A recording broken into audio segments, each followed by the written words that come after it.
Today, remember this.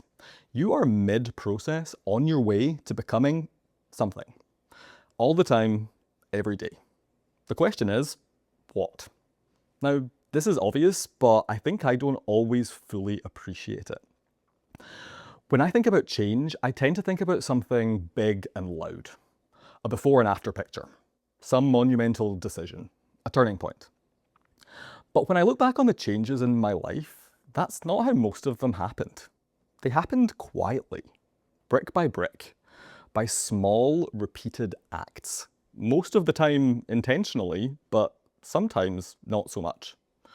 So one day I look up and I've become a person who enjoys running 10Ks.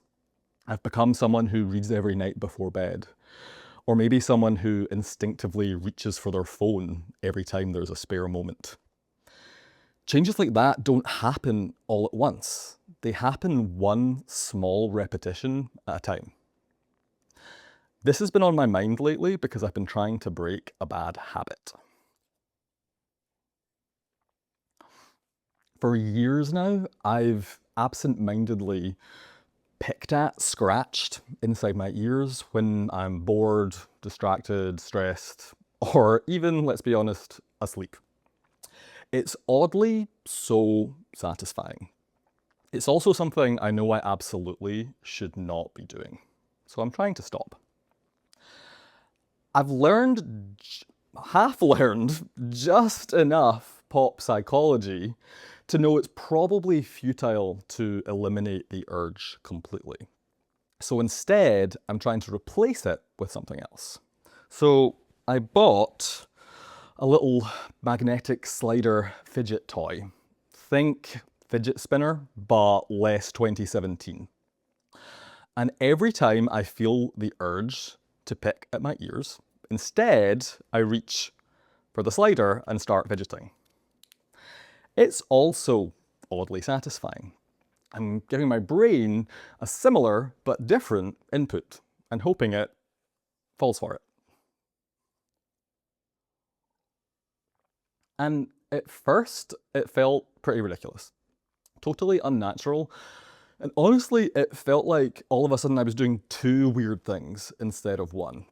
I was picking my ear with one hand and in the other hand, fidgeting with this.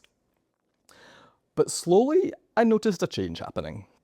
I've noticed that I feel the urge to reach for my ear go down and the urge to reach for the slider go up.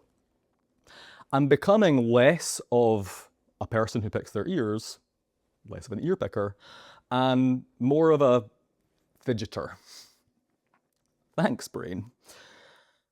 What it boils down to, I think, is every action that we take is doing two things. There's certainly the short-term outcome of whatever the act is, but it's also teaching us long-term who we are, who we're practicing to become. So every time I keep a promise, I'm practicing being someone who keeps promises. Every time I'm kind when it's inconvenient, I'm practicing being someone who's kind. Whenever I avoid something that's hard, I'm practicing avoidance. All of these actions are small and in the moment seem insignificant. But that's the sneaky and kind of cool thing. They're small enough to basically ignore in the moment, but they're also small enough to repeat. And it's the repetition that slowly installs the behavior as part of your identity. So today, remember this. You're on your way to becoming something. The question isn't whether your habits are shaping you, it's what they're shaping you into. A question to take with you. What is an act that you regularly do that's quietly teaching you who you are? And is that somebody that you want to be? Talk soon.